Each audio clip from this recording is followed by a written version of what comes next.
Prince Caspian by C.S. Lewis. A series of the Narnia. Chapter 1 The Island. Once there were four children whose name was Peter, Susan, Edmund, and Lucy, and it had been told in another book called The Lion, the Witch, and the Wardrobe how they a remarkable adventure. They had opened the door of magic wardrobe and found themselves in a quite different world from us. And in the different world, they had become kings and queens in the country called Narnia. While they were in Narnia, they seemed to regain for years and years. But when they came back through the door and found themselves in England again, it all seems to have taken no times at all. At any rate, no one noticed that they had ever been away, and they never told anyone except one very wise grown up. That had all happened years ago, and now all four of them were sitting on a seat at the railway station with trunks and playboxes filled up around them. They were in fact on their way back to school. They had traveled together as far as the station, which was Jersen, and here, in few minutes, one train would arrive and took the girls away to one school. And in a, half an hour later, train would arrive and the boys would go off to another school. The first part of the journey, when they were all together, always seemed to be part of the holidays. But now, when they would be saying goodbye and going different ways so soon, everyone felt that the holidays were really over, and everyone felt their turn time feeling beginning again. And they were all rather gloomy, and no one could think of anything to say. Lucy was going to boarding school for the first time. It was an empty, sleepy country station, and there was hardly anyone on the platform except themselves. Suddenly, Lucy gave a sharp little cry, like someone who has been stung by a web. "What's up, Lou?" said Edmund, and then suddenly broke up off and made a noise like woo. "What on earth?" began Peter, and then he too suddenly changed what he had been going to say instead. He said, "Susan, let go. What are you doing? Where are you dragging me to?" "I'm not touching you," said Susan. "Someone is pulling me." Oh, stop it." Everyone noticed that all the others' faces had gone very white. "I felt just the same," said Edmund in breathless notes, "as if I were being dragged along. A most frightening feeling." "Oh, it's beginning again." "Me too," said Lucy. "Oh, I can't bear it." "Look sharp!" shouted Edmund. All caught hand and kept together. "This is magic. I can tell by a feeling. Quick!" "Yes," said Lucy. "Hold hands." "Oh, I do wish it would stop. Oh!" Next moment, the language, the seat, the platform, and the station had completely vanished. The four children holding hands and panting found themselves standing in a woody place. With such a woody place and branches were sticking into them, and there was hardly room to move. They all read their eyes and took a deep breath. "Oh, Peter," exclaimed Lucy, "do you think we can possibly have gone back to Narnia?" "It might be anywhere," said Peter. "I can't see a yard in all those trees." "Let's try to get into the open. It, if there is any open." With some difficulty and with something from nettles and picks for thrones, they struggled out of the thicket. Then they had other surprise. Everything because much braver, and after a few steps they found themselves at the edge of the wood. Looking down on the sandy beach, a few yards away, a little very calm sea and was falling on the sand with such little efforts what it made hardly any noise. There was no land in sight and no clouds in the sky. The sun was about where it might ought to be at 10 o'clock in the morning, and the sea was a dazzling blue. They stood strictly in the sea smell. "By God," said Peter, "this is good enough." 5 minutes later, everyone was barefooting on the cool, clear water. "This is better than being in a stuffy train on the way back to Latin and French and Igbo," said Edmund. And then, for quite a long time, there was no more talking, and only splashing and looking at shrimps and crabs. "All the same," said Susan finishly, "I suppose we have to make some plans. We shall want everything to eat before long." "We've got some sandwich Mom gave us for the journey," said Edmund. "At least I got mine." "Not me," said Lucy. "Mine were in my little bag." "So are mine," said Susan. "Mine are in my coat pocket." "They're on the beach," said Peter. "There'll be no 2 lunches along 4. This isn't going to be such fun." "At parents," said Lucy. "I want something to drink more than something to eat." Everyone else felt thirsty, as one usually is for wading in salt water under the hot sun. "It's like being swamped," remarked Edmund. "In the book, they always find a spring of clear, fresh water on the island. I'd better go and look for them." "Does that mean we have to go back into all that thick woods?" said Susan.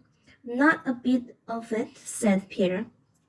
"If there were streams, they won't come down to the sea. And if we talk along the beach, we're bound to come to them." They all now wandered back and went first across the smooth, wet sand and down up to the dry, cold mist sand that streaked to one's toes, and began putting on their shoes and socks. Edmund and Lucy wanted to leave them behind and do their exploring with barefoot, but Susan said this would be a bad thing to do. "We might ever find them again," she pointed out, "and we shall want them if We're still here when night came and it began to be cold. When they were dressed again, they set off along the shore with the sea on their left hand and the woods on their right. Except for an oyster seagulls, it was a very quiet place. The wood was so thick and tangled that they could hardly see into it at all, and nothing in it moved. Not a bird, not even an insect. Shells and seaweed and ants or tiny crabs in the rock pools. They're all very well, but you soon get tired of them if you are thirsty. The children's foot after the change of a cool water felt hot and heavy. Susan and Lucy had raincoats too heavy. Edmund had put down his coat on the station seat just before the magic overtook them, and he and Peter took it in turns to carry Peter's great coat. Finally, the shores began to curve round to the right. About a quarter of an hour later, after they had crossed the rocky ridge with run out into into a point, it made quite a sharp turn. They backed their backs were now to the part of the sea which had met them when they first came out of the woods. And now, looking ahead, they could see across the water around the shore. Dicky wooden, like the one they were exploring. I wonder if it's that an island, or do we join on it freshly? Said Lucy. Don't know, said Peter, and they were pulled on in silence. The shore that they were walking on near to the opposite shore, and as they came round each promptly, the children asked back to find the place where the two joined. But in this they were disappointed. They come to some rocks which they had to climb, and from the top they could see a fair way ahead. And oh, brothers, said Edmund, it's no good. We shouldn't be able to get to those other woods at all. We're on an island. It was true. At this point, the channel between them and the opposite coast was only about 30 or 40 yards wide. But they could now see that this was a narrow place. After that, their own coast bent around to the right, and and they could see open sea between it and the mainland. It was obvious that they had already come much more than halfway around the island. Look, said Mrs. Sunny, what is that? She pointed to a long, silvery snake-like thing that lay across the beach. A stream, shouted the others. and try as they would, lost they lost no time in tearing down the rocks and racing the fresh water. They knew that the stream would be better to drink further up, away from the beach. So they went at once to the spot where it came out for the woods. The trees were as thick as ever, but the stream had made itself a deep course between high messy banks, and that by stooping you could follow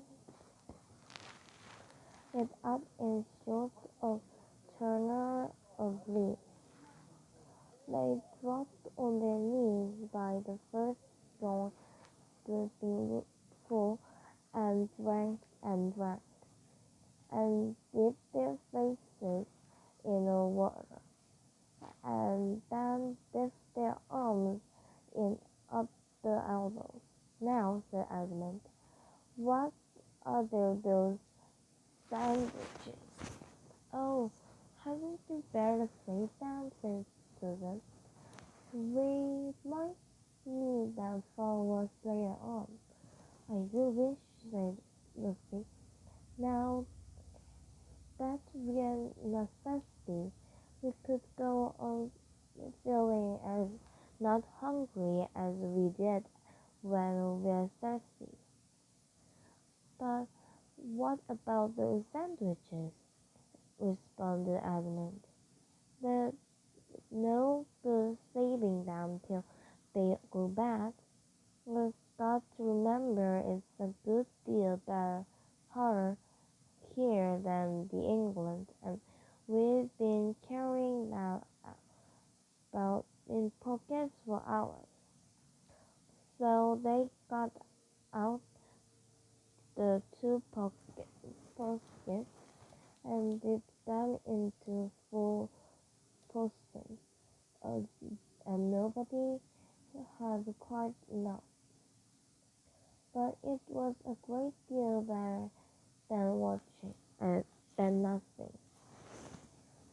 Then they talked about their plans for next meal.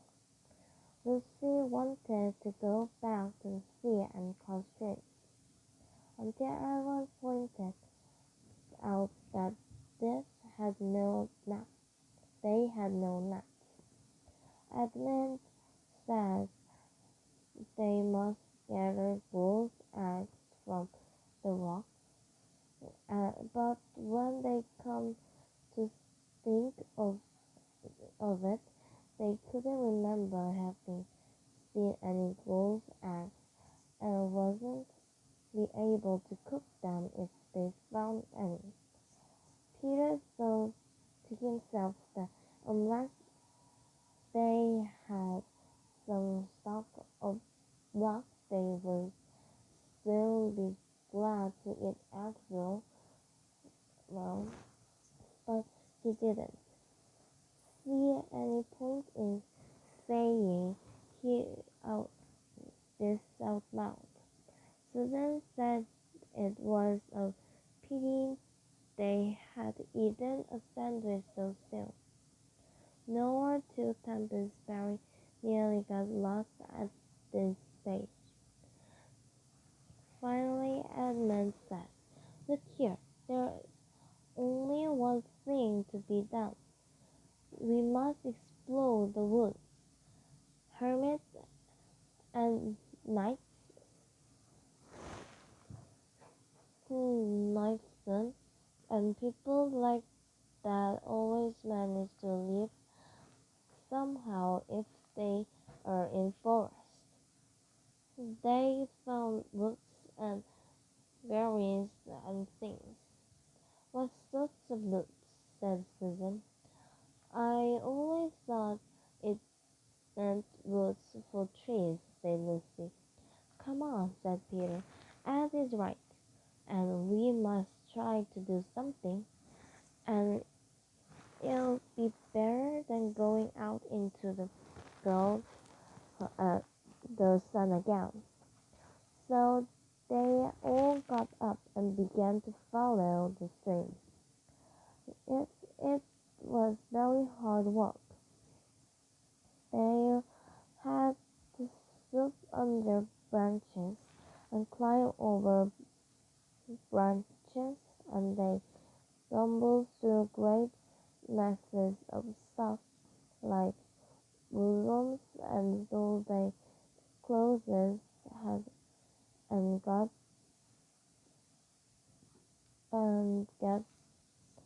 their feet wet in a stream.